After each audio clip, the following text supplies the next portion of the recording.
దేవుణ్ణి చూడటం సాధ్యమేనా? చూడడం అంటే ఏమిటో అది కూడా తెలుసుకోవాలి. ఇక్కడ ఇంద్రియాలతో చూసే దేవుడు కాదు. కొంతమంది దేవుడు లేడంటారు, కొంత దేవుడు ఉన్నాడంటారు. నేను అంటాను, దేవుడు లేడు అంటున్నావు కదా, దేవుడు అంటే ఏంటో చెప్పు, అప్పుడు లేడో ఉన్నాడో తెలుసుకుందాం. వాడు దేవుడు అంటే ఫలానా డెఫినేషన్ ఇచ్చుకుని వాళ్ళు లేడు అంటున్నాడు.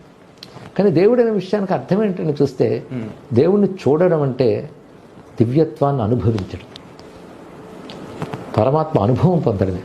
అనుభవం అంటే కళ్ళతో చూసేది కాదు. కళ్ళతో చూస్తే పదార్థం అవుతుంది, పరమార్థం కాదు. పదార్థ జగత్తు ప్రత్యక్షం అంటే ఇంద్రియాలకు దొరుకుతుంది, పరమాత్మ ఇంద్రియాలకు దొరకడు. ఇంద్రియాలకు అతీతమైన కానుక చైతన్యమే భగవంతుడు. ఆయన భక్తులను అనుగ్రహించడం కోసం అనేక దివ్య నామ రూపాలు స్వీకరిస్తాడు.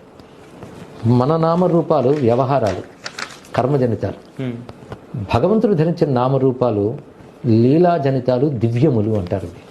అదే కృష్ణుడు జన్మకర్మచమే దివ్యం అన్నాడు ఇక్కడ. అదే భగవంతుని నామాలు రూపాలు దివ్యమైనవి, డివైన్. మన నామరూపాలు పార్థివం అంటే పాంచభౌతిక ప్రకృతితో కూడినటువంటి. అందుకే అది చూడాలంటే పాంచభౌతిక ప్రకృతి నేత్రాలతో చూడాలి. అయితే భగవంతుని అనుగ్రహించి మన నేత్రాలతో చూడగలిగిన విధంగా ప్రత్యక్షమైతే చూడగలదు.